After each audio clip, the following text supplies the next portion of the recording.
What is your overarching thesis on aging? My whole career, I have been trying to change the way we age because I am Dr. Kristen Holmes. Dr. Vonda Wright is a surgeon and expert in aging and mobility. the 33 chronic diseases that kill people, cardiovascular disease, heart attack, stroke, I find so many young women with osteoporosis. This is a national crisis. I do not believe that we are on inevitable decline from vitality to frailty. Dying of chronic disease is not inevitable. We can maintain our health, live longer. The question really is, most people never even think about their bones. The role of moving our bodies. How do you get people moving? The first thing I would ask people to do, you are still in a place where you can make significant lifestyle changes to reverse course. What does that look like? Here's what it looks like in a real life example. Don't you want to feel amazing today? Someone who doesn't have a workout routine, what is the message to those folks? If you're asking where to start, you have to sprint and you have to lift heavy. That will recompose you. The thing I want everybody to add to their regimen is I've discovered a game-changing beauty device, and I'm not gatekeeping. It's the red light face mask from this show's partner, Bone Charge. For those who are new to red light therapy or near infrared, it works by penetrating deep into the skin to boost collagen production, reduce inflammation, and smooth fine lines, wrinkles, and scars. I've only used it for a few weeks, but I'm already seeing improved texture and a bit more firmness. These are, just kind of preliminary data, but so far, so good. And what makes it stand out for me is that it's cordless. I can literally make pancakes for my kids while wearing the mask. What's also unique about Bone Charge that I love is that it has more LEDs than any other brands, offering better coverage and optimized treatments. Check out Bone Charge's face mask or explore the rest of their amazing products to aid your health and wellness journey. Head to bondcharge.com/Kristen, and for a sneaky 15% off code, use Kristen at checkout. Discount applies site-wide. You'll also get free shipping and a 1-year warranty. Head to bondcharge.com/Kristen now. The more of you that hit like down below and subscribe to the channel, the more we can grow this community and bring even more enlightening topics and conversations your way. Dr. Vonda Wright, oh, how are you? so good. So if you were to zoom way out, Mm-hmm. what is your overarching thesis on aging? My whole career, I have been trying to change the way we age in this country because my thesis is that I do not believe, nor does the data bear out, that we are on inevitable decline from vitality to frailty. The literature is replete with studies that show us by active intervention, we can maintain our health, maintain our mindset, probably live longer, but in the years we live better. And frankly, if we choose, or if I get to choose, die quietly in my sleep. Being frail, and uh, dying of chronic disease is not inevitable. What studies do you think really illustrate, that point? Well, I think if we take the 33 chronic diseases that kill people in this country, and if you just name the top few for women and men, it's cardiovascular disease, heart attack, stroke. Then there are all types of cancer. One that is left out is the 1 in 2 women who will have an osteoporotic fracture, and then the 30% of whom will die. There are more sequelae of fracture than of the top killers of women in terms of impact on morbidity and mortality. Almost the entire cardiovascular literature, the entire literature surrounding diabetes points to, I didn't talk about diabetes, points to the role of moving our bodies, of chronic mobility. One of the first studies we did at the University of Pittsburgh in this group that I formed with our sports staff looked at when do we really slow down? Because the myth in this country says that, and we cop out to this aging thing, like, oh, I passed some golden birthday that has a lot of candles on the cake. I must slow down. It's inevitable. But what we found is in the people that we studied, which were not professional athletes, but they were recreational athletes who invested in their mobility every day. They were training for triathlons. They were runners, a lot of them. We found by looking at um, running races. I just happen to have a lot of runners at the National Senior Games from 10,000 meters all the way down to 100 meters. We looked at the top 8 finishing times in each event and looked at how fast people got slower. If we say it in a reverse Mhm. way. We thought it would, there would be a rapid decline, 50s, 55, 60. We did not see a statistically significant decline until mid 70s.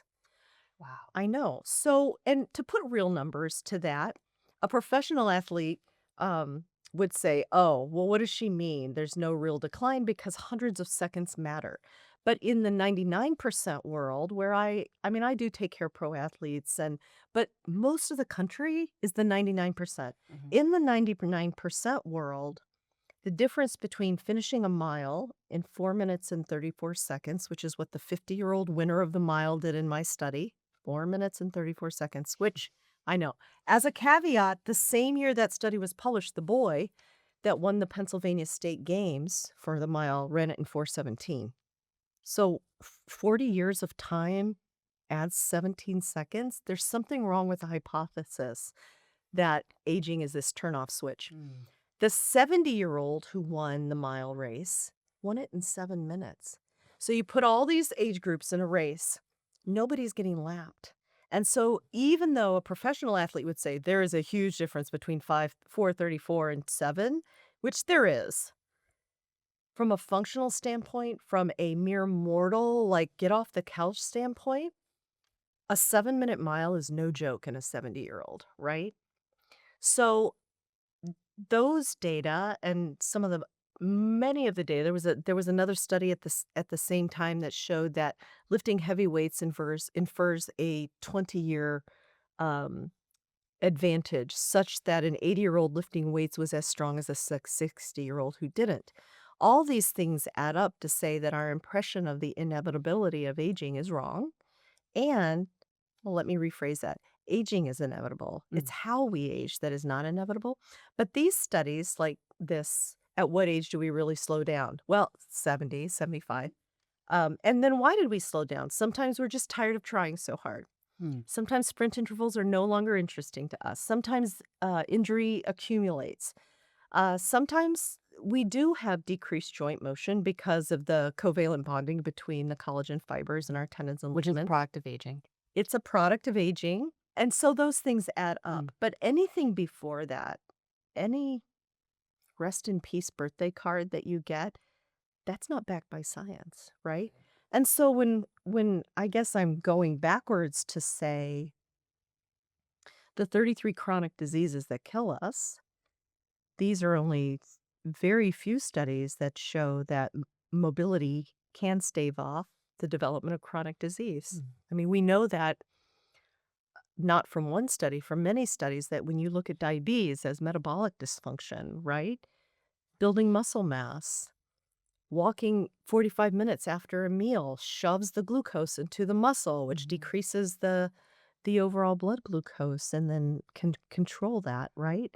It's just without question. And I think that the fact that 70% of people in the US don't take advantage of the intelligent design. Our bodies are intelligently designed. Yeah.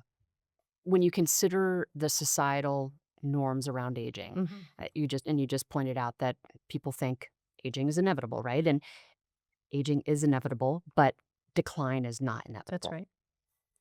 So is the problem mindset? Are people making excuses? Mhm. Where do we begin to recalibrate our thinking Mm. around aging? Yeah. Because to me, that seems like the big problem right now. Mhm. I think that the way we view the future is the way that we've seen other people do it Mm. sometimes, right? In medicine, we say it's hard to become what you've never seen. Female orthopod, right? You've never seen one, maybe that's not possible. So, if you have been in a generational situation where your grandmother was sick and your mother became sick at a young age and you are sick due to metabolic disorder. If we just stick in this category that I'm pretty hyped up about right now, Mm. and we accept that 3 grandmothers in front of us were metabolically dysfunctional, we just think that's the way it is. We don't realize that there are choices younger we can make to actually seriously address our blood sugar, our metabolic function, that could change that trajectory. We just think that's the way it is. So we just accept mentally. We just accept that all we've seen is decline. And we think that the weird internet sensations that are 85, 95 lifting weights are the oddity. I propose to you that every age in our trajectory can change towards that, even if you've been sitting around on a couch for 30 years. I guarantee you, because I've seen it in investing every day in mobility and then starting with a cardiovascular program. And then when you're strong enough, hauling some weights around in a very short amount of time. That will change you from the frail couch potato to a more functional person. In fact, the very first studies that I ever read in the 90s on on active aging were done by a researcher called Maria Fia Tarone, who did studies on 90-year-old men in a nursing home. All she did was they're sitting in chairs, doing chair exercises and retraining of the neuromuscular pathways, and gave them 150% more function. They're sitting in a chair in a nursing home. You don't think they could make any gains.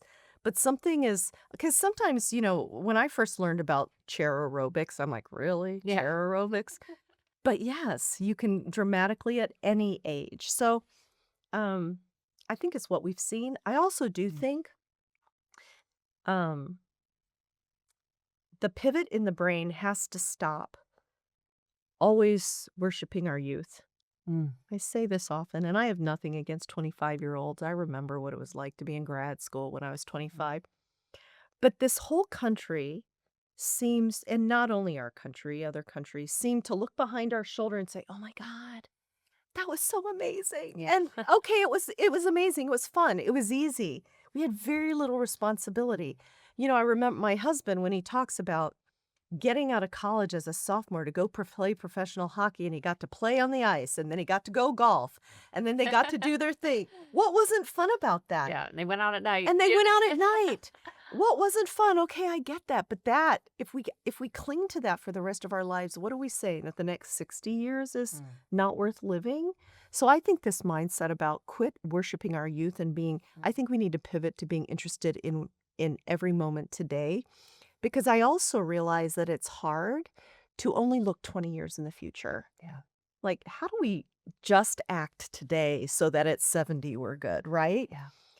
I like to bring it back to, don't you want to feel amazing today? When you're carrying those logs, when I see you on social, I'm like, she is such a badass.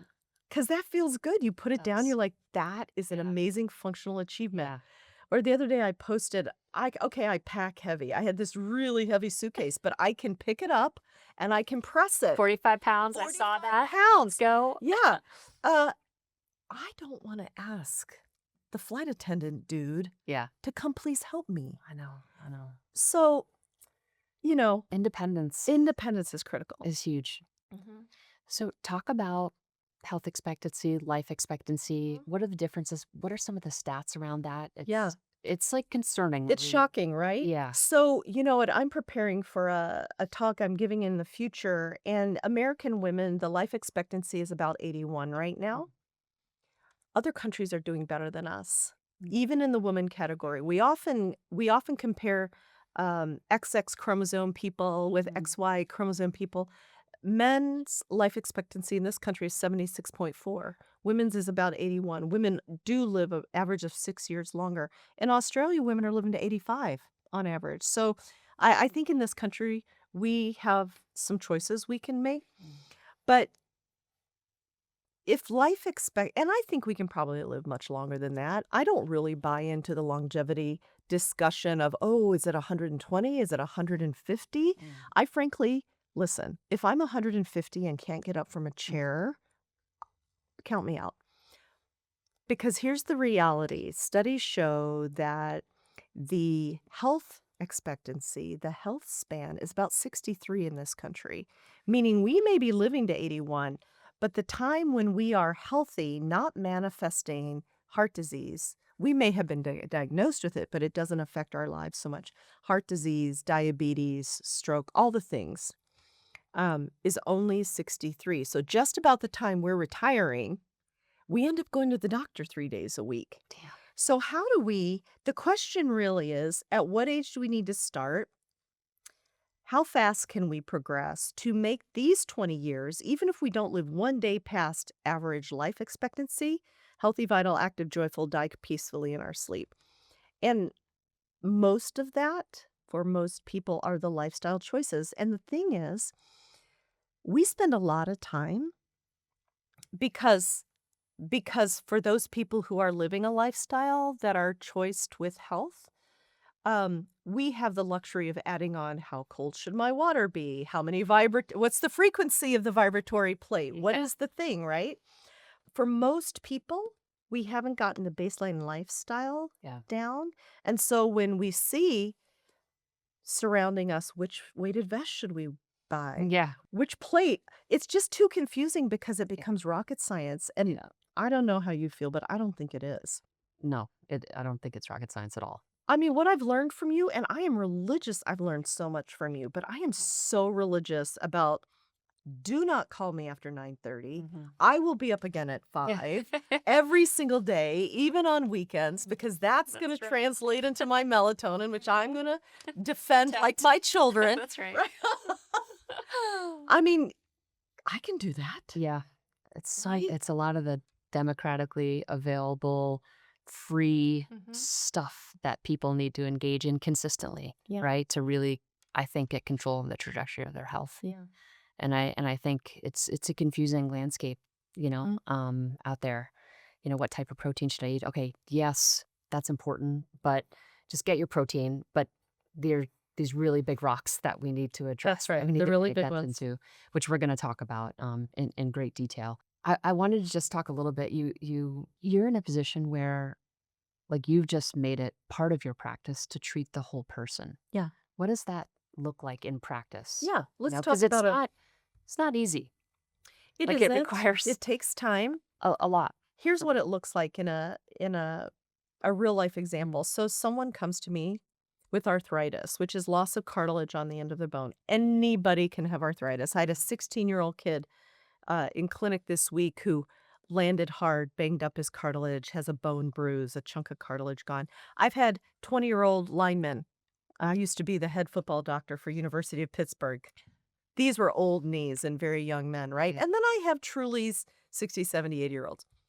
My approach to that problem, which could be standardly treated with here's your cortisone injection, come back next time, is, and people are surprised by this, I start out by talking about anti-inflammatory nutrition and how we're feeding the fire and with what we eat. And we talk about sugar and we talk about alcohol and protein and simple carbs versus fiber carbs. Amazing. And people are like, what? But if we want to stop the flame, Mm. you start on the inside and stop garbaging up your body. Then the next thing I say, and then you must be strong as a bull. Because people don't realize that the impact of their bones against their cartilage, which is pretty fragile in our labs, when we wanted to kill cartilage, we could just drop a marble on it. And Dang. the impact, because cartilage is a matrix with a few lonely cells in it. Mm. So if you want to disrupt it, you just put extra pressure on it. So with arthritis and you have the pain and aching, one of the ways to get rid of that is to get strong as a bull. Because then you don't pound, you flex into the joint motion. So that's one way. And so they're like, you want me to lift weights? When I'm actually, yes, we're going to start in therapy and then we're going to graduate out to our gym. And number 3, I want them to keep moving because in the environment of arthritis or most joint problems, this is a silly thing people say, but motion is lotion. When a joint moves, it creates synovial fluid, which keeps everything lubricated. And so these are not things people expect me to talk about before I get to, okay, then we can get medical. The body will take care of itself if we give it a chance or give it what it needs. Yeah. It doesn't always. Sometimes we have to go to the terminal procedure of a total knee, which I also don't view as a bad thing necessarily. It gives people their lives back. But if we don't start with these other things first, we're not treating the whole person. Yeah. Behavior change is hard. Yeah. And human beings are resistant Mhm. oftentimes to things that are disruptive to their routines or they're not comfortable with it. How do you get a patient comfortable to kind of do this laundry list of things? How do you get people moving? Yeah. Well, you know what? I have to be honest with you. In all the years that I've been doing this, getting people to care about themselves is the hardest part of it all. Mm. It's easy for me to write down these things in great detail and give a complete plan. And sometimes people will do it. It's like it is exactly why January 17th is end of resolution Yeah. day, right?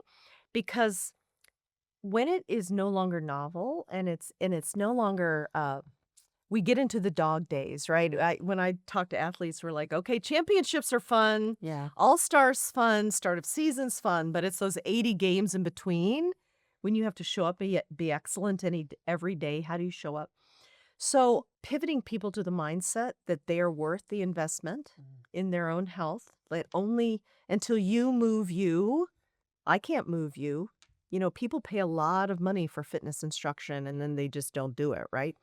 Until you decide you are worth the investment, I don't think anything will ever change. And sometimes people decide that out of pain, like, Yeah. I can't live like this. Mm. Sometimes they decide it out of fear. If you don't do this, you will die. Mm. Sometimes they do it for somebody else. But the most effective way to motivate, I think, is when people finally decide that they're worth it. Yeah. I have often teased that I've been I've been doing this so long that I've heard all the excuses. Yeah. You can keep giving them to me, Yeah. and I am gonna know a Yeah. workaround for that, Yeah. right? So, I mean, and that is not an easy answer, but that is the truth until somebody believes that they are worth it. But the other thing I try to do is we discussed this, make them feel better today Yeah. because no one's gonna do it for 20 years. So when it feels great today, when I sprint and it sucks when I'm sprinting, but I get off and I'm like, I am in the 1% at my age who can actually sprint. Yeah.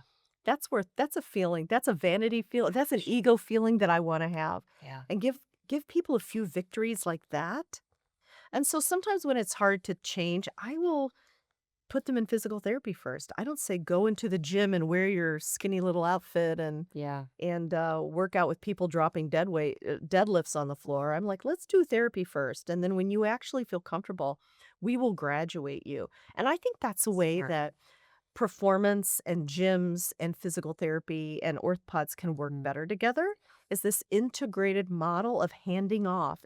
Yeah. And that is another demonstration of the way that I practice taking care of the whole person.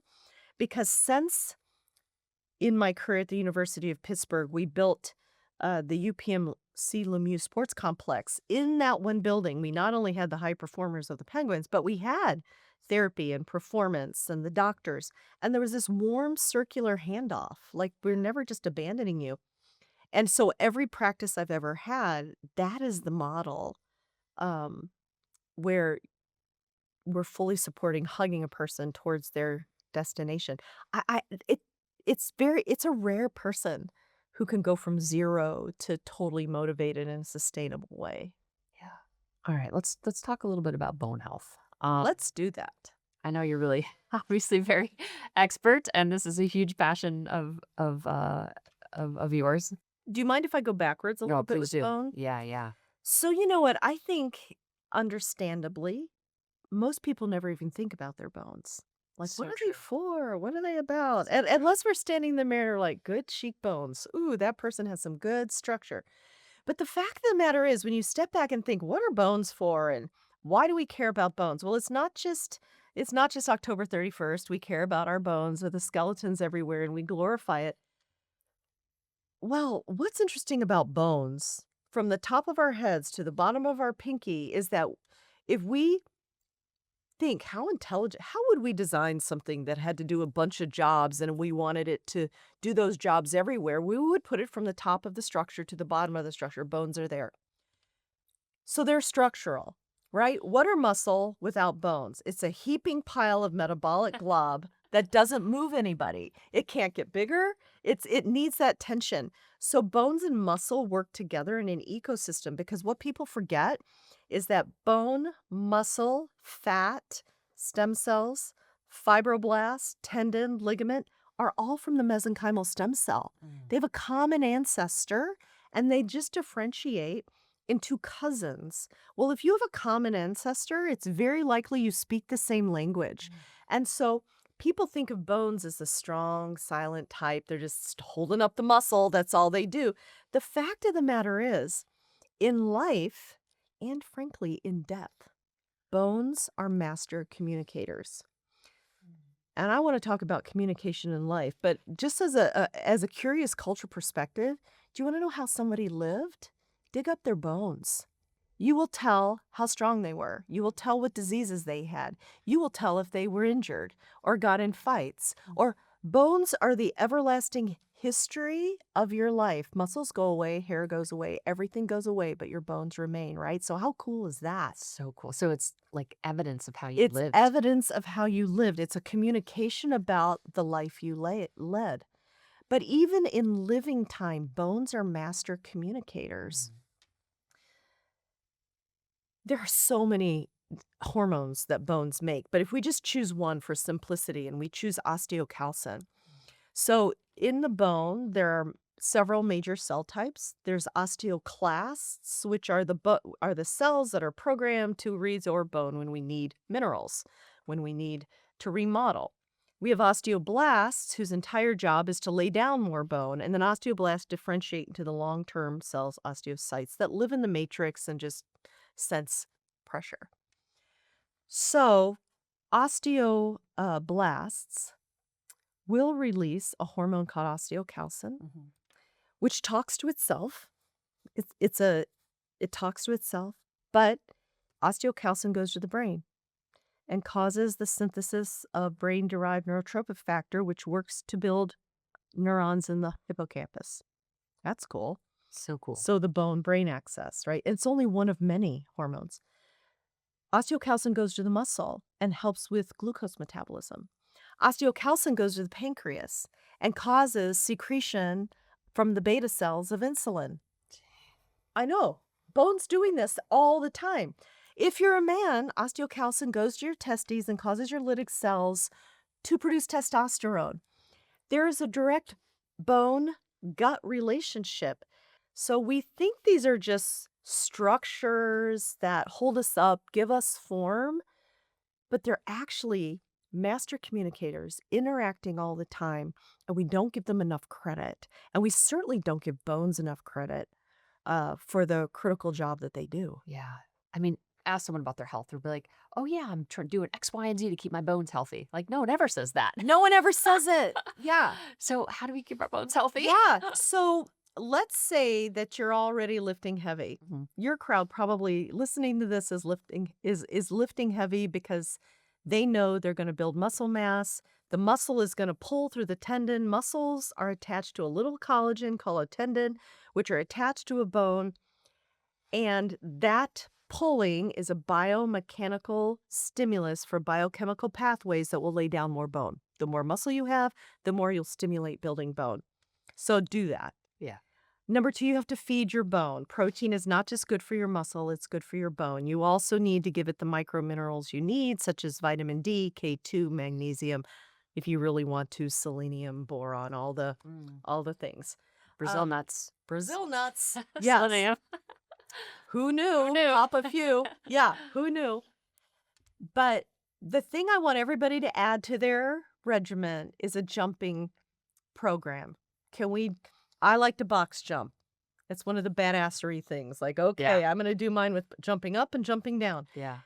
You can impact your bones running up and down the stairs. You know, I saw at least 21 stairs here today. Oh, yeah. Pound up those stairs. That's right.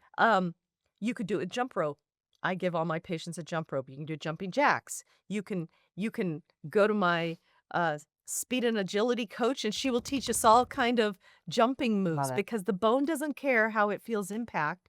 It just needs to feel this, literally. Yeah. So when you're mad, stamp around. It's good for your bones. Yeah. I know you stand up at your, from your work desk and you do 20 jumps. Just 20 jumps a day. It'll literally stimulate just jump. it. Yeah. Land hard, nothing graceful about it. Yeah. I love that. So I think we often think that that's bad for our joints in some way, like the landing and the pounding. Yeah.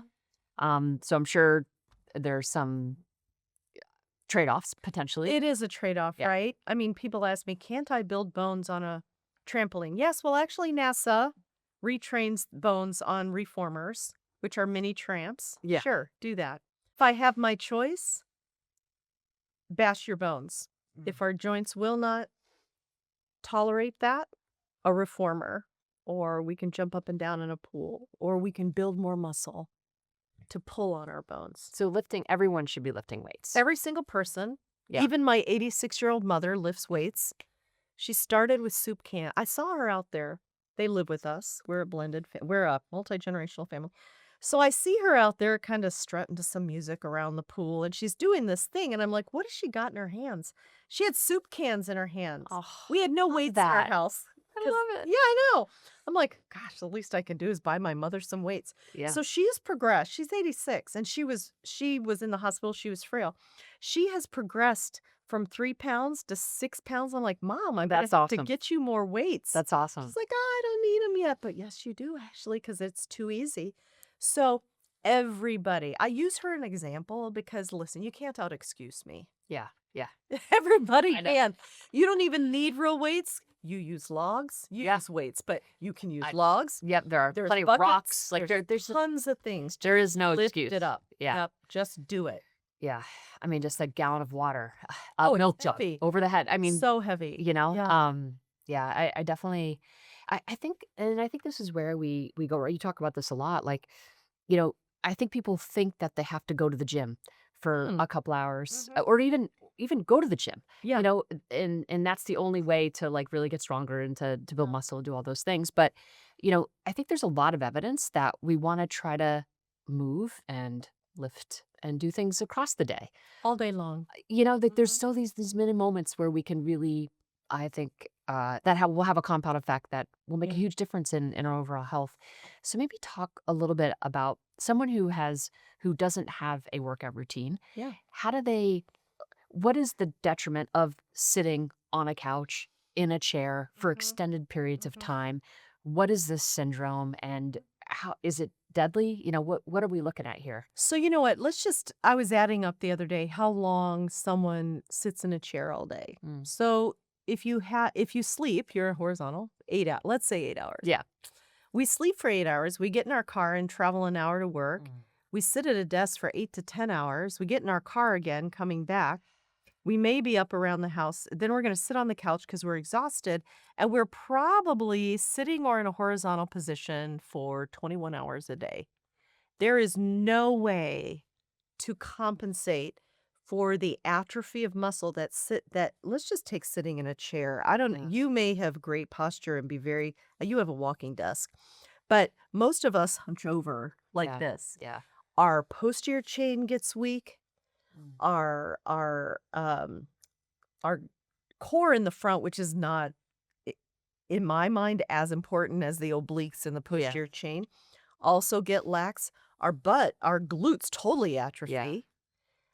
And so that puts a lot of pressure on our lumbar spine. Mm. Add on top of that, women after 45 start to have a rapid decline in their estrogen, which leaches um, bone density, and you can have compression of the vertebrae. Low back pain is endemic. It doesn't have to be. Yeah. Focused work on posterior chain, which like bridges, starting with body weight bridges, putting a sandbag on, Mm. work up to the hundreds of pounds on a bar, bridges to work the posterior chain.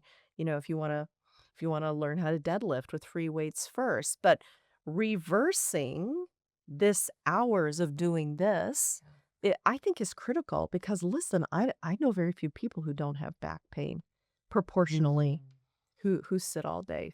Yeah. And that causes a lot of productivity lost. So I advise my patients put your computer up high, get one of the up and down desks, put a walking treadmill, take your phone calls standing up, just anything to break up the monotony of sitting with your muscles in a relaxed position. Yeah. I even like people to take their phone calls doing wall squats, Mm-hmm. child's pose. Yeah. Just get that because nobody really knows what you're doing on the other end of Yep. the phone. Yeah. Yeah. I have kettlebells everywhere. Yes. I have them, you know, scattered in my office and the studio here. You know, and I'll just every hour, you know, I'll just do Oh. 15 kettlebell Yeah. swings and I'll do some goblet squats and then I'll kind of go back. Sometimes I have to sit because I'm You're thinking deep thought, yeah, deep sometimes work. it's hard for me to kind of stand and do that for some whatever reason. But Yeah. so there are times where I'm going to have to be sitting. Yeah. But I've just become really mindful of it. Mhm. And I think that's kind of what we need to get to is just being more mindful Yeah. and just thinking about like we schedule so many things, right? Mhm. Like you almost need to schedule your sedentary time, Oh. with the same kind of precision that you are scheduling, your son's hockey game and, like you're Mhm. doing all of these things, and, watch the hockey game standing up Yeah. outside, instead of like sitting on the bleachers, like, Yeah. just being more conscientious, I feel like anyone can do that, right? We just have to be thinking about it and knowing that uh, there's, Yeah. I mean, sedentary death syndrome is a thing, right? It is a thing. The other thing I'm really concerned about that I had talked to you earlier about is the lack of urgency about one of the factors of sedentary death syndrome, which is Yeah. prediabetes. Can we talk about? Let's just go into that. Yeah. So I am in a mercenary take no prisoners right now approach to prediabetes. I Yeah. Diabetes is a scourge of metabolic disease. It leads to things if you've never seen it, and I don't mean to say these things in a inflammatory way, but the reality is uncontrolled blood sugar can lead to blindness and kidney disease Yeah. and loss of feeling in your legs, sometimes loss of legs, loss of limbs, right? People don't realize, Yeah. not to mention, listen, I was just at a diabetes conference and there was a lot of talk about erectile dysfunction. Listen, that is the least of our worries when your feet are being cut off. And I'm an orthopedic surgeon and that has been part of what's had to happen. And diabetes is a precursor to Alzheimer's. But do you know where it often starts? Because there's two kinds, just for your audience who may not Yeah. know it. There's the autoimmune kind, Mhm. type 1. Yeah. There is the lifestyle kind, type 2. Many people will start down this journey as pre-diabetic.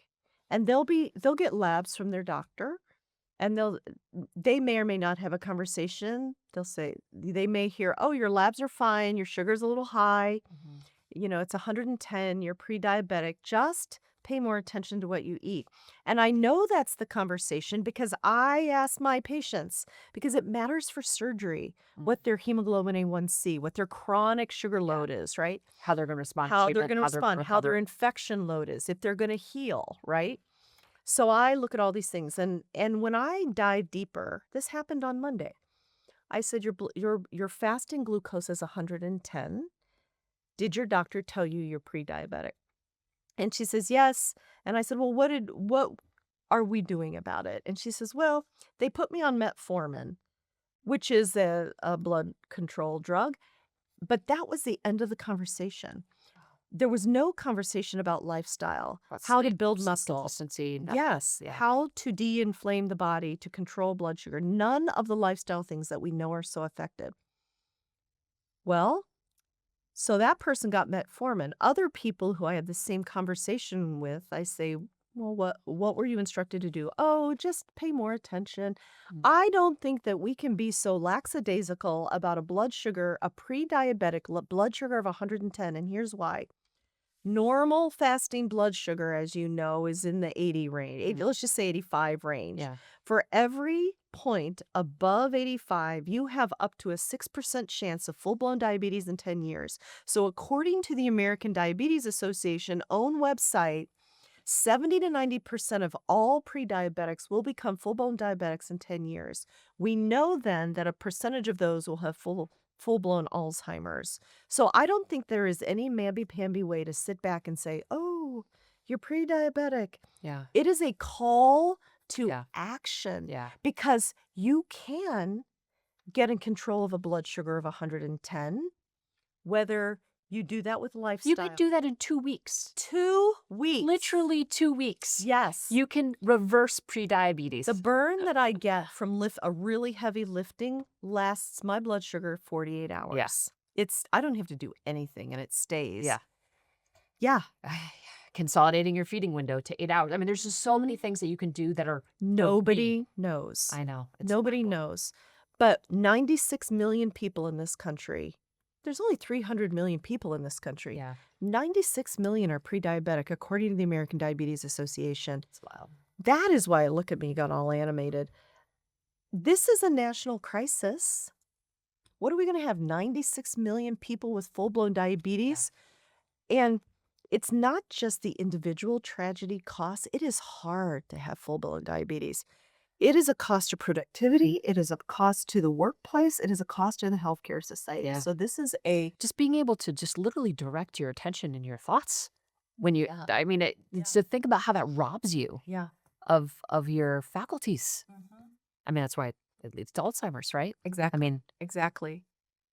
So my poor patients, I say to them, you know who you're coming to, and because sometimes they're a little alarmed at these conversations. But I said, you know enough about me that Yeah. you should expect this kind of I conversation. think that's the problem, though. The alarm bell isn't being sound, Exactly. and I think that's, to me, one of the biggest problems right now is no one is really sounding that alarm bell in a way that is getting through to folks clearly because we're not decreasing the No. number of cases. Yeah. What is the message, you know, to those folks? My message to the 96 million pre-diabetics is this is an alarm that should be blaring in your life and your head. If you are walking around with an untreated fasting glucose that is consistently 90, 100, 110, you have nearly 100% chance of diabetes, which is a precursor to morbidity and Alzheimer's. You are still in a place where you can make significant lifestyle changes to reverse course. This is the epicenter of prevention in my mind. It's not just a little diagnosis you add to your chart. It should be the biggest call to action. Whether you're skinny, whether you're obese, this blood sugar level has to be 96 million people could be saved if we would just be more urgent personally, as a medical society, as the American Diabetes Association. Listen, if we have 300 million people in this country. If fully one third in the next 10 years become diabetic, how are we going to take care of those people? Yeah, as a crisis. So if you're out there and you scroll through your labs in your portal and you Yeah. see your fasting blood sugars up 90, 100, 110, then go for a walk, eat more protein, and let's learn to lift weights. And that's where data can be really helpful, right? Like you're going to have different phases of, different demands on your time and that's going to impact your ability to work out and maybe Mhm. to eat in your normal routine or Yeah. and then you can just kind of see the cost Oh, yeah. of getting out of those routines, right? And I think that's where data is just so powerful and helpful, Yeah. because you can course correct instead of going down a path for For so months. long. Yeah, for so long, you can actually be a couple weeks. Wow, I need to dial some things in here. I need to make a change. I need to take a break, Mm. to take care of myself Yes, and get that's myself back on interesting. track. Yeah. And I know that can be hard for. All these things that we think we're just gonna blow off, like, "Oh, I took 3 months off to write a book. Now I'm not res I my muscle is not responding as well." Uh, s I I have found by learning from the data about what stress does, not only to my sleep as I look Yeah, at my Whoop, but what it does to my blood sugar. yeah, I mean, it's more out of control when I'm in the OR or I've been traveling a lot and then therefore not sleeping. It's yeah, unless you monitor it, you just don't know. You can't listen to your body, right? yeah. I think it can make you more aware of your body, certainly. But I think what folks don't always associate is the relationship between our blood sugar, for example, and how we sleep, Mm. right? Or the cravings that we have the next day, Oh, right? Like right. it's just it's all interrelated. And that's what you're explaining about Mhm. bones being these master Master communicators, right? Like communicators, yeah. everything is so deeply Nothing is a intertwined. one-off. It isn't. And it's just understanding at a very fundamental level what are those big rocks that are really going to put me in a position to have more control Yeah, over the pace of my aging, yeah. right? And that's really what you lay out on social media. You give Mm. people the playbook, right? Every single day of how to think about these things. Well, and you'll appreciate this, but when I first started out, I wrote my first book, the research for my first book in 2004, and then I, of course, as an orthopedic surgeon, talked about mobility. If we start with mobility, if we Yeah. start with aerobics, the aerobic Define component. mobility. Yeah. So I use the word to replace exercise because I found that when I said the word exercise, people would immediately It's stop listening. intimidating. It can be intimidating. They glaze Yeah. over. So to me, it's not just joint mobility, but it's the aerobic components. Mm. It is the carrying a heavy load, carrying whatever, weights or Yeah. the logs or whatever, Yeah. carrying a heavy load. And it is the speed and agility. All of that to me is mobility. But I used to prioritize that first, and I still do. However, I don't. Then the next phase in my career development and talking about things was okay, we need this. We need this mobility arm. But unless we're feeding the machine, so it became nutrition. And it's still very important. But you know where I'm going. Yeah. Right now, I prioritize sleep over every frigging thing Yeah. because we're not going to lift, we're not going to eat well if we're not restored. I know. It is I used to say insane things. I may have said this to you before. Oh, I'll sleep when I die. I know. Oh my God, I'm gonna die because I didn't sleep.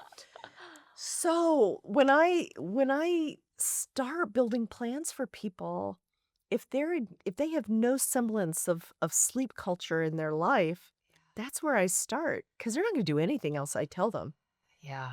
It's and everyone sleeps, right? And maybe not Sometimes. optimally, right? Yeah, Sometimes. everyone, yeah. Um, but I think that when we talk again about, all right, where do I actually start? Mm-hmm. Start with getting Yeah. your sleep in order. Yep. I think too, we just analyzed these data. And it was very, very interesting, and they're preliminary data. We intend on publishing them, but we see this very strong relationship, which isn't surprising, between how much you move during the day, Yeah. so your exercise, and how efficient your sleep is at night. Mm-hmm. Which is not surprising, Yeah. right? But Yeah. but I think, people, the less fit you are, the longer you actually sleep. Really? I know. I know. Shocking. This is millions and millions of sleeps, right? We've replicated it many times, and there is no question. That's interesting. I know. I know. It's so reliable, the effect. The more you move, the more efficient you sleep. Your slow It's waves, better your REM, sleep. it is Oh, better it's sleep. better It's sleep. more efficient sleep, more Mhm, quality sleep, mhm. right? And as a result, they spend less time in bed, less time Interesting. sleeping, which is a little counter Yeah. to, yeah.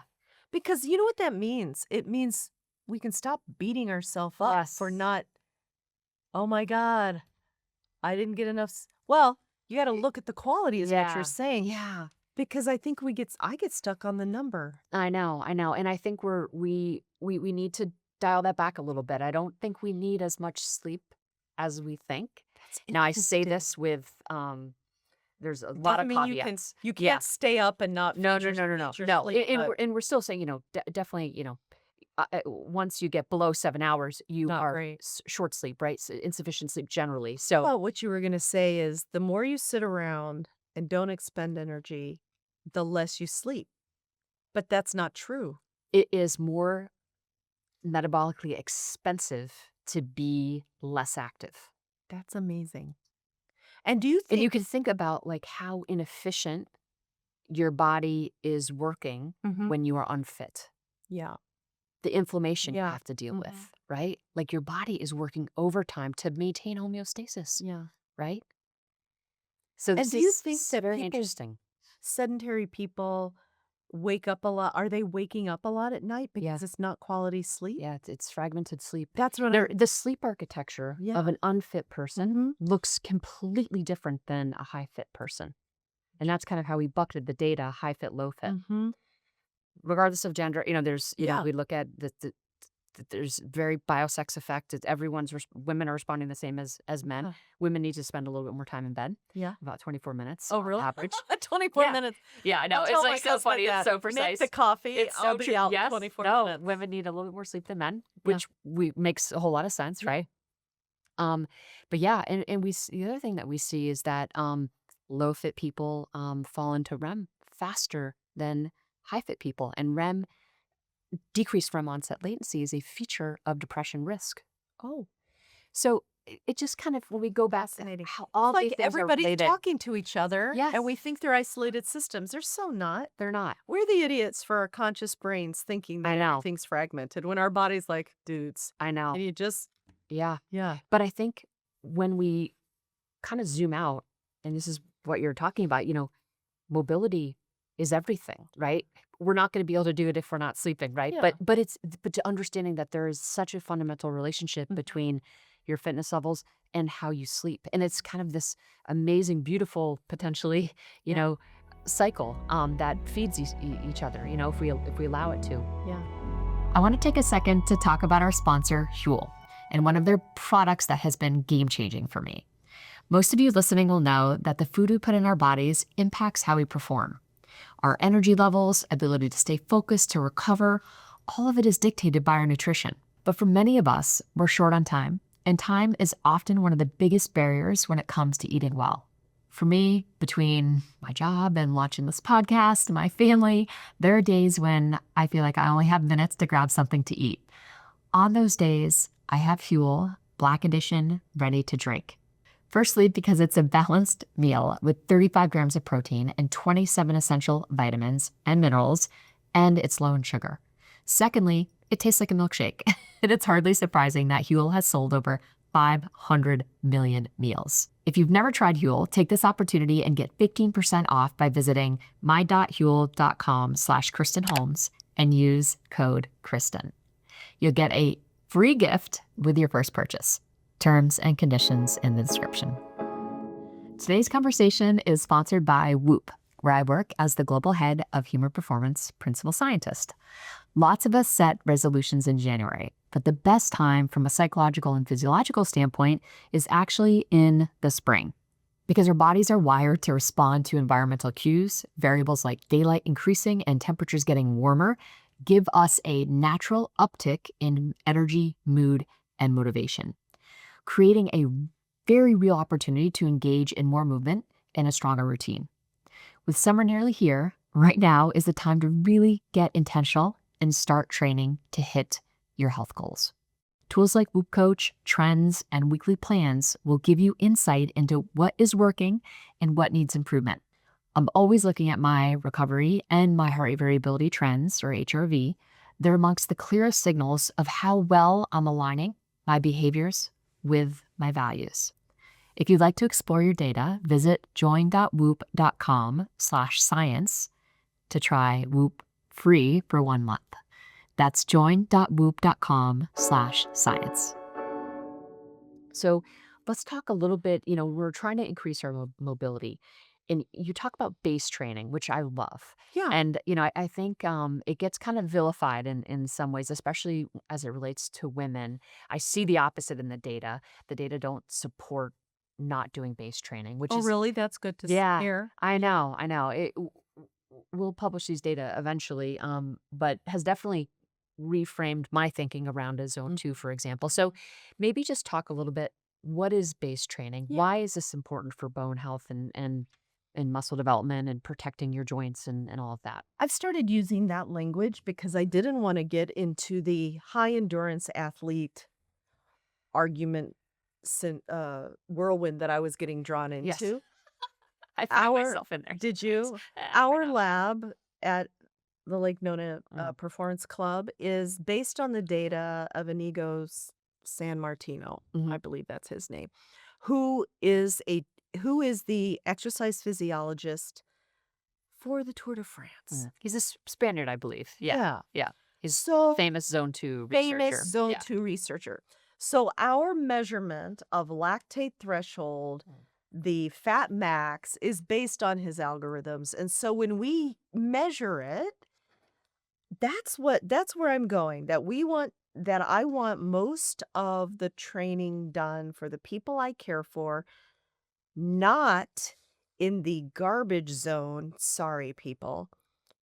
Zone 3, 4, where we're not hot enough, we're not fast enough to really stimulate muscle protein synthesis, to build neuromuscular pathways, which is the point of intensity, and we're not slow enough that we're just building a good cardiovascular base, mitochondrial flexibility, not getting hurt. Mhm. many people, and I was this way for a while, I just wanted to get it over with. I wanted to go fast enough on a treadmill, but that we're in this zone where it's not enough and it's not less. So when I say base training, I am trying to talk about zone 2 in the way that our lab defines it, which is a lactate level of less than 4. So we actually test people and we get their base lactate millimole. We get their base, we increase the intensity of their work, their expenditure either on a bike or on a treadmill. We test every 4 minutes. And when we get up past 2, we start watching very carefully so that we catch the heart rate and the workout and the output of, if it's on the watts, where they flip from a lactate millimolar up to 4. At 4, we know that we need more energy and we're going to start recruiting more carbs. So that is the heart rate that I call base training for the mere mortal people, the 99% of people. So if I am inaccurate when I talk about elite uh, um, Tour de France athletes, I am trying to translate the science so that it is helpful to get the majority of people out of the orange zone of injury and misery.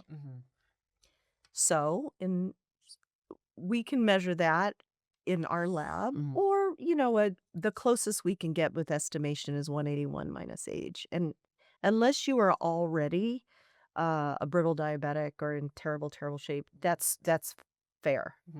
And that's your heart rate zone. That's your that's what heart you're rate talking about, zone because it can be done on any apparatus. Yep. So that's what I call base training. It's the long explanation of I don't call it zone 2 because I recognize that in elite athletes, we may be talking about a nuanced different thing. But for most people, I just want you to brisk walk Right. at a heart rate that will heat you up a little bit, not so slow that you can, plan your whole life, but not so fast that you're out of You breath. should be able to talk Talk comfortably. comfortably, short sentences. Short sentences. Mhm. And how many minutes should folks aim? You know what? Our exercise physiologist talks about a minimum of 45. Yeah. That's what it takes. And I feel that. It takes me about 9 minutes to heat up. Yep. And then I'm in that zone. And at the end, something flips in and I'm sweating a little bit. I just find that repeatedly. And I'm warmed up. 45 minutes, I said, can I do 30? And I was like, no, you probably need 45 to an hour, but you don't need 2 hours of that. Twice a week, I want people to push themselves so much that it tells your body you're alive. You're out of breath. You're out of breath. I am working at the top of my heart rate, which even at my age, I can get up to 186, but I only have to Amazing. hold it there for 30 seconds. I mean, that's impressive that you can stay in that high of For for 30 30 seconds. seconds. Yeah, that's Is amazing. that impressive? Well, Yes, yes. I mean, do most it. people, 10, 15 seconds maybe. Oh, really? Oh, yeah. Yeah. Well, I haven't I haven't died or flown off the back of the treadmill yet, It's so impressive. we're going. Yeah. It doesn't feel great. No, It does. it's painful. It's very painful. And it's over in 30 and I'm seconds. counting down. I Yeah. literally am counting Oh, down. yeah. No, I take off all the headphones because during base training, I'll listen, I'll learn, I'll listen Yeah. to your stuff. But during this, my brain needs to be fully engaged. yeah, I'm the same. Yeah. Yeah. So I don't fly off the back. Yeah. Those two ways are the only Yeah. way people can do classes for fun. Yeah. They can do, we have these, at the performance center I'm at, they have these stationed workouts. Yeah. Little You can- circuits. Yeah. You can do that for fun. Yeah. Yeah. For the social of it. But you need these two ends, in my opinion, I agree. with the lifting. And then I often get the question, and I will probably get more tomatoes thrown at me if Pilates and yoga is enough. I do Pilates and yoga. In fact, I know so many people Pilates do is so much hard. Pilates. It's hard. But they do so much, they become certified instructors. Yeah. That's all I know. they do. Okay, that's great. Yeah.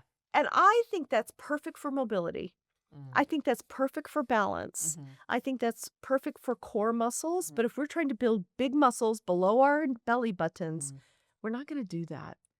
Be interesting to look at the bones of a person who's just doing yoga, just doing Pilates, or someone who's doing this polarized Yeah. training? It'd be, and I don't know if we have those data, but We might. I yeah. haven't looked it up. What I do know is that at the University of Wisconsin, the chairman actually there took care of the Division One athletes, and she found that in women that only the high impact sports maintain their bone density. So gymnastics was number one actually.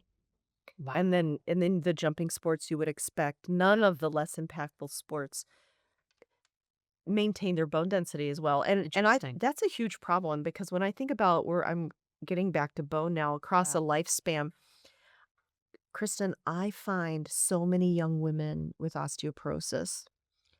I've had 24-year-olds, I've had 28-year-olds, and I started thinking, what are the factors going into our lifestyles that leads so many young women to have this bone problem Yeah. when insurance will only pay for DEXA scans when you're 65, which cat out of the bag, it's too late.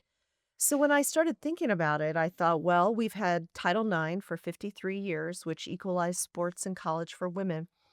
But during that time, we also still had the mantra, at least when I started my career, that even women athletes had to be this big. Yeah. And so they were underfed, they were constantly in energy deficiency, and you don't lay down bone if we're not having periods for 9 months out of the year. And I did that. I was a runner and ballet dancer. I would go almost years without it. Nobody told me at the time. So if we're not Years being, without your period. oh, 6, 9 months when I was in high school, no one said there was anything wrong with that for me. Thankfully, my bones have recovered. But Yeah. if we have girls in energy deficit, they're not laying down bone, or maybe they're eating enough, but they're expending so much energy, 10,000 calories a day, and eating gummy worms on the sidelines, which is what my soccer teams used to eat, Gummy worms. bags Yeah. of gummy worms. Or we have non-athletes who are just sedentary their whole lives Yeah. and never make enough mitochondria or build enough bone. I think all of those reasons contribute to this it's a terrible observation to see, uh, osteoporosis in a 24-year-old. Yeah. I also what I see, so that's adolescence, right? I also see, and please hear me, people, I think breastfeeding is a miracle, and I breastfed for a whole year for my Yeah. daughter. What women don't realize is that you will lose 20% of your bone density within the first 6 months of breastfeeding. So if you're not really conscientious, because it takes 500 milligrams of calcium to feed a baby in a day, if we are not really conscientious about replacing that, you sit down, you latch on, you Yeah. eat something with calcium, um, or you eat good food to get your calcium from it. I feel like that's not talked about. It is I never don't think talked I've about, ever heard and that. I'm talking about it now. You will replace your bones. But what Yeah. happens if you're underfed Mm. while you're breastfeeding? What happens if, because women are waiting longer to have I children, was so skinny when I you was breastfeeding because I was so you were an guaranteed. athlete and you are breastfeeding? Yeah, I Mhm. guarantee I was not eating enough Yeah, looking back. yeah. Sure wasn't getting Plus, enough calcium. oh, and plus when I was breastfeeding, I'm like, this is a good way to lose my baby fat weight. Yeah. I'm Yeah. just gonna Yeah. underfeed and let this I'm happen. yeah. That's not a good No, it attitude. is not. And then what happens if women are waiting? My daughters are waiting longer to have children, and so we have them sooner, like every year maybe for a few years, and so we never replace our bone. So that's another reason that I have so many 40-year-olds with osteoporosis because I check everybody. At 40, when you're still fluctuating your estrogen, is a great time to get in front of it. Yeah. It is a hard time to get in front of it when you're 65 Is years old. strength training the best way to prevent osteoporosis or Estrogen is the best nutrition? way. Estrogen. Estrogen is the best way How because, soon should women start, you know, replacing estrogen? well, many birth controls are estrogen, 10 times the dose of hormone replacement Maybe therapy, talk actually. about interesting. Maybe talk about the difference between birth control and kind of bioavailable. Yeah. So traditional birth control that is estrogen based, Mm. not an IUD with progesterone or something, Right. um, has a synthetic form of estrogen that is about 10 times what we would be replacing as hormone replacement, or it has so many acronyms now. Yeah. Hormone replacement therapy, Menopause menopause replacement replacement therapy. therapy. But essentially, bioidentical estradiol. I prefer transdermal patches. The dosing is markedly less. If you are, there are some menopause practitioners who believe that even while you're still having a period during the zone of chaos, when your hormones are everywhere, you can do HRT. Had I known, I would do that because we start losing estrogen and testosterone in our 40s. And I never want to have that dip that I have to recover from. Right. But I'd the birth rather control pill's not gonna do the same as the it it's doesn't act in the replacing. same way. Right. It doesn't act in the same But it way, helps. but it helps. Okay. Yeah, it helps. Um, so if you're on nothing and you start to be perimenopausal, start the conversation, make a Yeah. decision, find a practitioner that can adequately dose you. If for no other reason, Kristen, is to preserve your bones. 1 in 2 women, not us, but you or me, if I'm sitting Yeah. across from someone, are going to have an osteoporotic fracture. Jeez. I know. 1 in 2 women. So if for no other reason to be interested in your hormone replacement, do it for your bones. And we'll let the brain people and the heart people and everybody else argue about the relative merits. Although in my reading of the literature, there's not a lot of argument, but Yeah. we'll let people debate. There is no debate. It is FDA approved for the treatment of osteoporosis in menopausal women. And we know that we can decrease the incidence of fracture even in women who don't have osteoporosis.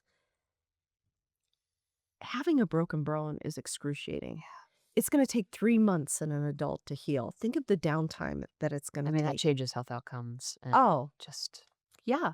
Think of the muscle atrophy. If you've ever seen somebody in yeah. a cast, that Oh, happens from the disuse. It's hard to get that back over time. So the personal toll, the financial toll, the productivity toll. mm, If someone, oh, if a woman in their 70s, 80s breaks her hip 50% of the time, she will not return to pre-fall function, meaning she will not go back to 50%. 50%, and 30% will die due to complications. That is more than any cancer. So I'm not saying, listen, cancer nursing me, that doesn't matter. I'm saying, why aren't we paying more attention to our bones? It is something that we can legitimately influence, both with lifestyle and with hormones. Why do people get shorter as they age? Are they actually getting shorter? Yes, they are. Because our vertebrae are building blocks. Mhm. The outside of vertebrae are hard cancellous bone. The inside is a mesh of trabecular bone.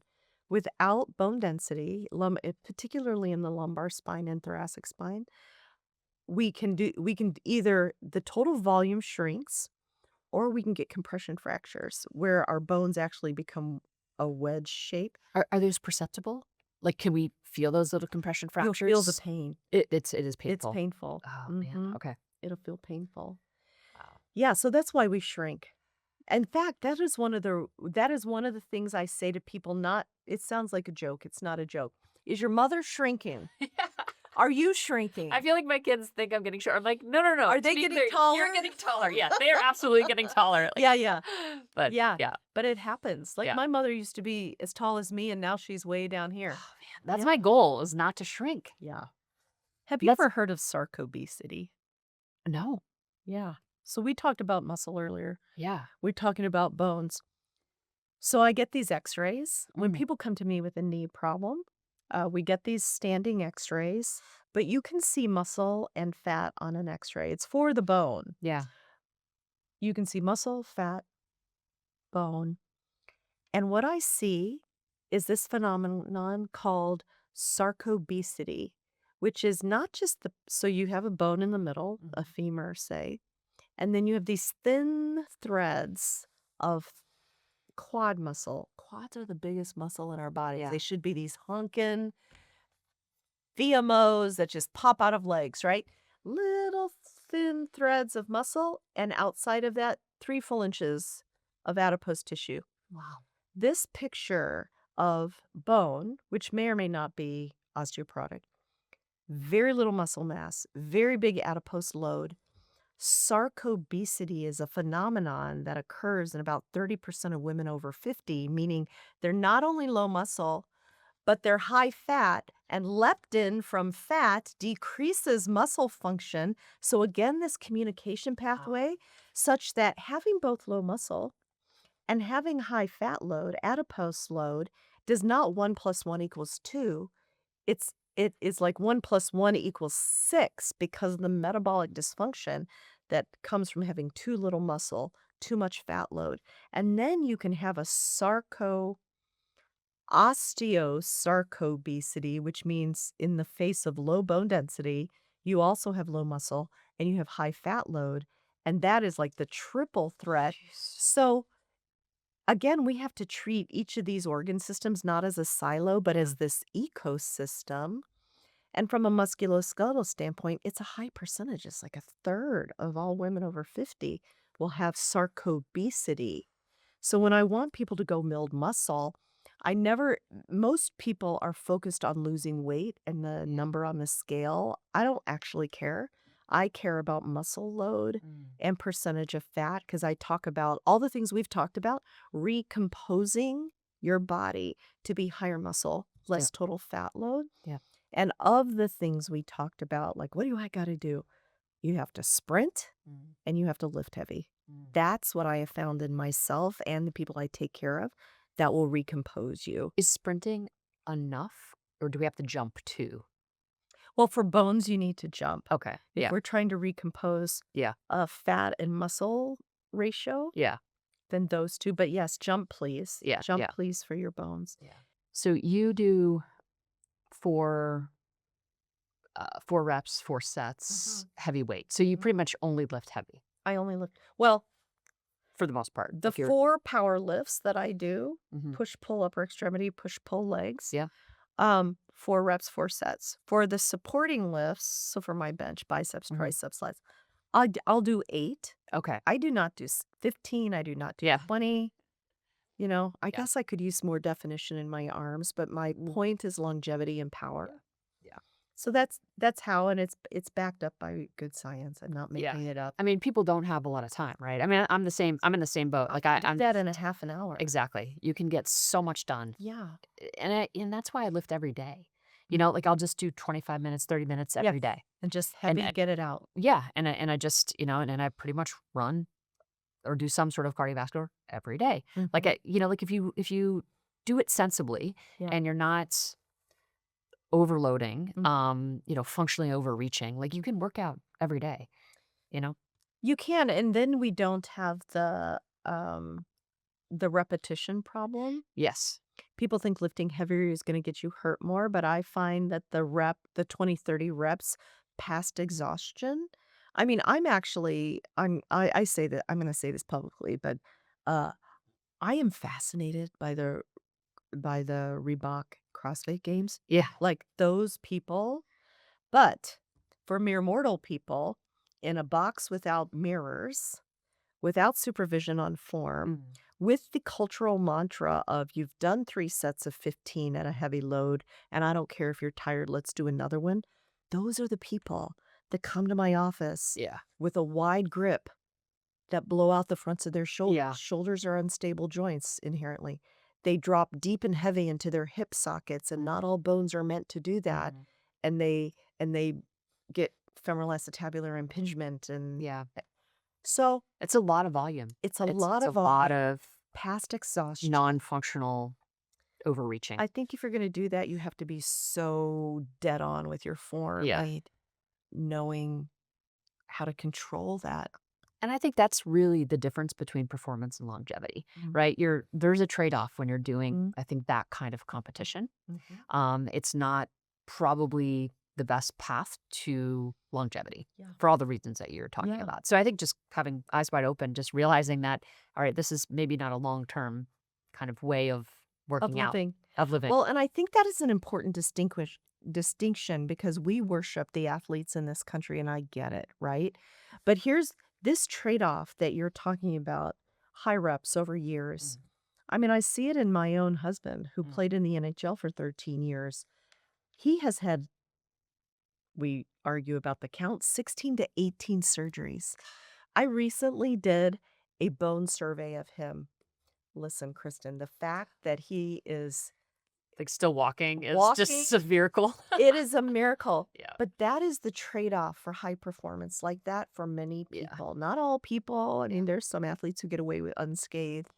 But that's why mere mortals can't do that kind of rep and sets and Yeah. because there's a trade-off. Mhm. Um, Our bodies weren't built for that kind of yeah. load. Yeah. Yeah. Um, I wanna talk about, frozen shoulder. Oh, let's do that. Yeah. Mhm. You published recently a beautiful paper. So Oh, talk about that journey a little bit and what led you to, I think, kind of putting a name to it, yeah. which is really what you've done. So what you're talking about is a paper that my group and I published in July called the Musculoskeletal Syndrome of Menopause. And as I went on my own menopause journey with the summary of it is 40, I was in the best shape of my life, training for triathlons, building a big practice, had a baby, football doctor for a Division One, going along at this high speed as we're capable of. And at 47, I thought I was going to die because my hormones walked out the door and I was not Wow. myself, right? Was it kind of over? Was it a slow It kind was of pretty define? rapid. I hurt all the time. I'm an athlete. My whole body hurt Yeah. all the time. I couldn't get out of bed. That is due to the inflammation that comes when the estrogen walks out the door. Estrogen is a critical anti-inflammatory. So you weren't responding and adapting to the training that you were doing that you typically could do Not only that, because you at had this. rest I was in pain. I would get Wow. out of bed in pain, right? Wow. So there was that arthralgia, the pain. Mm. I wasn't sleeping anymore. Hot flashes, night sweats. Kristen, as a doctor and a scientist, my brain is what I'm proudest of. I could not remember nouns, and I thought before I learned about it that I was getting dementia. Wow. Look, come to find out, this is what happens when estrogen receptors in your brain are naked and not filled. And thankfully, that is all gone, and I own my brain again. But Yeah. that is frightening. So, and then several other things. So as I learned about this and became an expert in midlife and menopause through self-education, because it is not really taught in medical Yeah. school, I began noticing in my clinics patterns of complaints. Lots of frozen shoulder, which means you did nothing. You did not fall down. You did not hit your shoulder against the cupboard in the middle of the night. But suddenly it's excruciating painful. And within a few days, you can't move it. It gets Holy shit. stuck It down just, here. You'll try to lift it and you can't lift it past 80 or 90 degrees. This is 80 degrees, 90 wow. degrees because it's too painful. And you can't hook your bra because you can no longer internally rotate. That is frozen shoulder due to the inflammation Sounds horrible. of losing estrogen. It is horrible and it can last 2 years if you don't catch it. Yes, Joe Hannafin, my mentor at Hospital for Special Surgery, wrote a paper in 2011 where she, in the OR, biopsied the frozen shoulders of women at different stages. And there are 4 stages, starting with pain and then inflammation, infiltration of fibroblast, contracture of the stage 4 is stage 3 is contraction of the fibroblast in the capsule. Stage 4 is defrosting, right? As your body replaces. It can take 2 years. I mean, where you're literally, Yes. you're, I'm not kidding.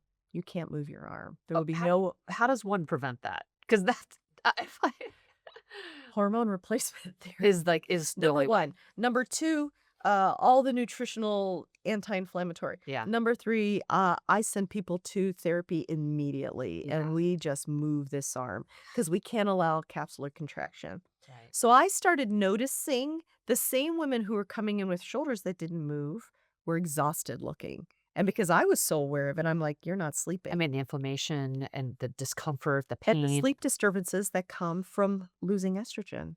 Yes. The fragmented sleep, Yeah. the hot flashes, the having to stick your leg out the side because Yeah. it's just so hot. Yeah. I call it the thermometer leg. So, frozen shoulder, I began seeing patterns, arthralgia. I started looking it up. Oh my God, we have known about the arthralgia of menopause for 30 years. And just, we just have a name for it. We didn't have a name for it. Nobody cared because it was in women. Yeah. We have known about the arthritis of menopause. Men before 50 have much higher arthritis. After 50, women have rapid progression due to lack of protection. Estrogen protects the cartilage matrix. So, first inflammation, then the cartilage patterns that I was recognizing. And then as I started reading, loss of muscle mass, loss of bone, cartilage matrix destruction, arthralgia, and frozen shoulder, which is due to inflammation. We have degradation of our satellite stem cells. We have loss of, I didn't write about this in the paper, we have loss of height and microfractures in the vertebral bodies and in the discs that separate the vertebral bodies called the annulus. We have micro tears that don't heal because we have less collagen regulation. So more inflammation, More inflammation, more micro injury, inability to heal. So all these things started piling up.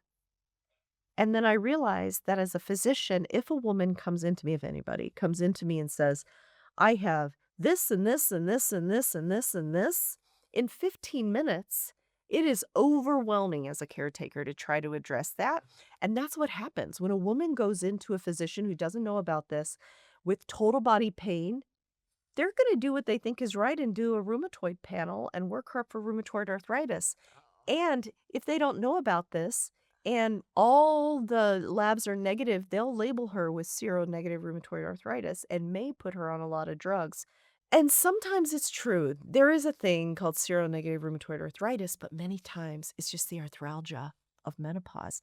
And so what I did by giving a name to the musculoskeletal syndrome of menopause, it enables a person to go into their doctor and say, listen, I'm in midlife, I'm menopausal, I think I have the musculoskeletal syndrome of menopause because this is what I'm presenting with.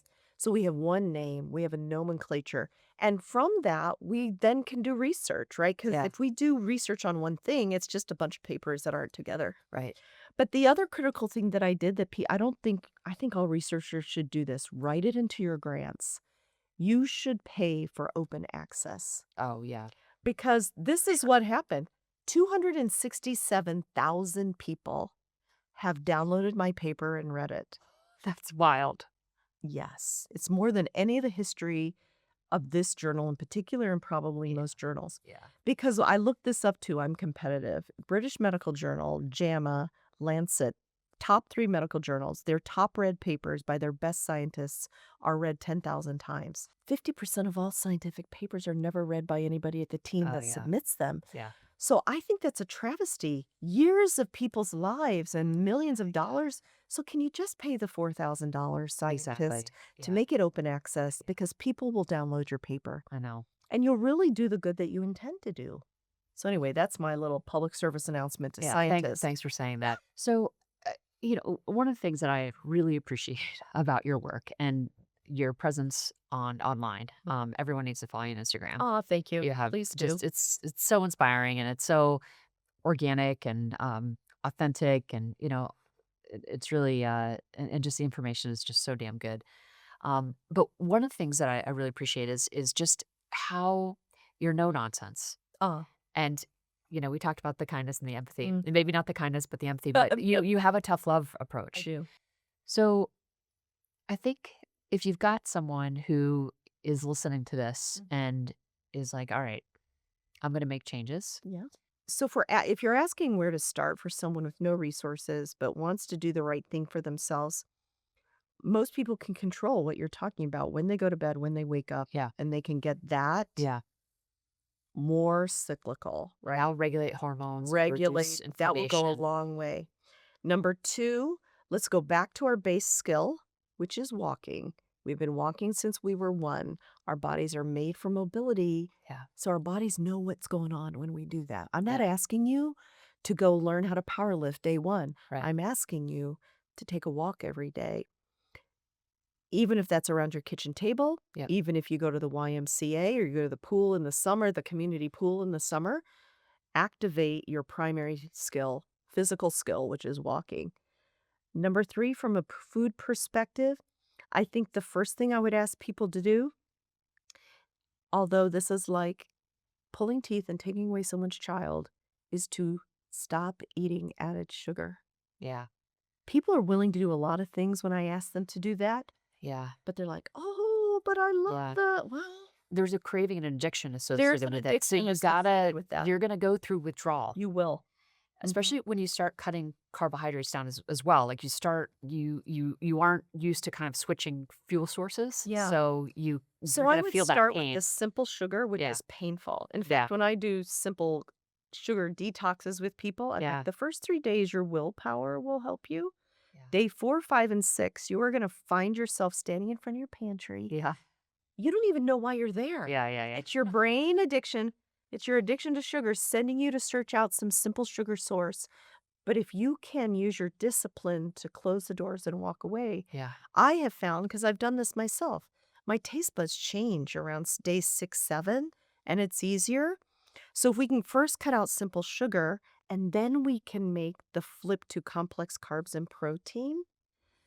If you just want to, during the sugar detox, eat more meat, Yeah. I mean, that helps. Yeah. It And your just kind of appetite give yourself unlimited, like just eat as much meat as you want. just do that right now. Right? Like, Satiate some way. yeah. Yeah. Just cut out the sugar. That's how I would probably Yeah. start. And once we feel comfortable, then we can do the more Yeah. sophisticated, nuanced things. I think just even those two things, Mhm. your energy levels are Oh, gonna so much higher. increase. Mhm. Your confidence is gonna increase. And I'd probably just add your feeding window and being really vigilant about that. I mean, you can just by because most Americans are eating 15, 16, 17 hours Oh, over the course of the day. mm, So that's a really long that's a time. long time. That obviously Mm. creates a lot of inflammation. Your body isn't, prepared to digest food All for the time. 17 hours, right? Mhm. Like, so just even consolidating your feeding window to 8 to 10 hours, Yeah. even 12 hours. Yeah. So you're eating for 12, ideally when the sun is still up, Yeah. and then, creating a 3 hour buffer. Yeah. But all your calories just go in that 10 to 12 hour, Mhm. and then you're fasting for the other 12 hours. 8 of that, you'll probably be sleeping. Yeah. So it's not that Well, hard. and I want to assure people, when I do surgery and I ask people to fast from the night before, Right. I think people think they're going to die if they Yeah. don't eat for a period of time. They're just not used to it. They're So not used to their it. body feels like it's in It's crisis. so hungry. But I'm just going to assure you, I'm a doctor. Just trust me. Yeah. No one's died from No fasting? one's died from Okay. fasting Good to 12 know. hours. Yeah. From midnight to the next day, even when they're my afternoon case, Yeah. no one has died And we were built to fast for a period of time. for a period of time. That's Yeah. it. We have an inactive Yeah. phase of our circadian rhythm, and we're not Yeah. supposed to be eating or digesting during Although I like how you describe it. You usually describe it not as fasting, but as time-restricted eating. eating. Yes, which has a circadian different. component. Yes. It's different than fasting. Yeah, All humans should time-restricted eat. I'm not that a big fan of fasting for a variety of No, reasons. no. Time restricted, however, is different to me. It is totally different. Mhm. Yeah, and I always try to help, distinguish the Yes. two Yeah. because, fasting you can have all sorts of different types of Yeah. fasting. And yes, I'm not on the fasting train Mhm. either for a lot of the reasons. We look Yeah. at hormone profiles if Yeah. people are fasting. Like it really puts a lot of stress, I think, especially for females. Mhm. Men seem to be able to tolerate fasting. Yeah, it's different. Yeah, but yeah, what about when we talk about macronutrient distribution and bone health? Mm. Maybe just paint that picture because I think we talked a little bit about low energy availability, like female athletes not eating enough. Mhm. What do you see in the data in terms of what athletes and other folks are putting in their body and how that correlates to bone health? You know what? I wish that bones were better studied from a nutritional standpoint. I wish that there was a whole bevy of this is how many grams you need Yeah, to build bone. Um, as general as I'm capable of giving you is that the same desire to feed your muscle is important for your bones. Bones are 50% protein.